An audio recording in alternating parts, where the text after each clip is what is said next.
बिस्मिल्लाहिर्रहमानिर्रहीम। न्यूटन का तीसरा कानून हरकत।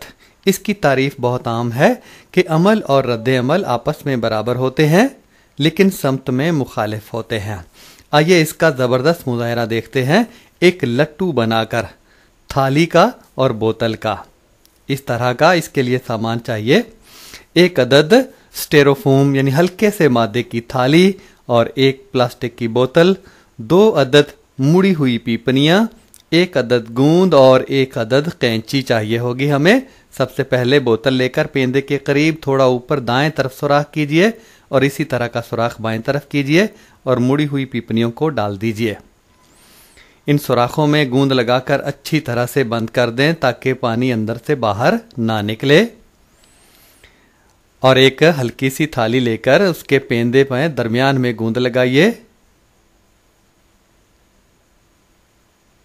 और बोतल को ऊपर फिट कर दीजिए। पीपनियां साथ लगी हुई हैं, घुमाएंगे तो थाली भी साथ ही घूमेंगे। ये नीचे वाला मंजर देखिएगा। अब इस थाली और बोतल के निज़ाम को पानी के टब में रख दीजिए और बोतल में पानी डालना शुरू कर दीजिए। पानी दोनों तरफ पीपनियों से बाहर निकलना शुरू हो जाएगा। अपने हाथ की उंगलियों से इन पीपनियों को बंद कर दीजिए और बोतल को पानी से लबालब भर दीजिए। जब उंगलियों को छोड़ेंगे तो पानी पीपनियों से बाहर निकलना शुरू हो जाएगा। ये अमल होगा और रद्द अमल के तौर पर पीपनियों पर कुव्वत लगेगी आगे की तरफ जो इसको गोल गोल घुमाएगी।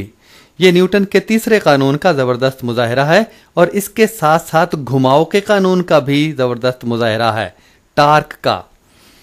जब पानी बाहर निकलेगा तो रद्द अमल की कुव्वत लगेगी आगे की तरफ। और आपको पता है घुमाव का असर जो है वो कुव्वत और कुव्वत के बाजू पर मुनहसर होता है।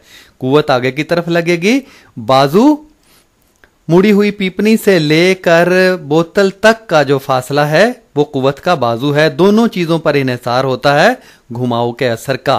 तो ये वाला जो खिलौना है, ये जो लट्टू है, वो न्यूटन के तीसरे कानून का भी मुजाहिरा है और घुमाव के कानून का भी मुजाहिरा है। घड़ीवार समत में ये पूरा लट्टू घूमेगा।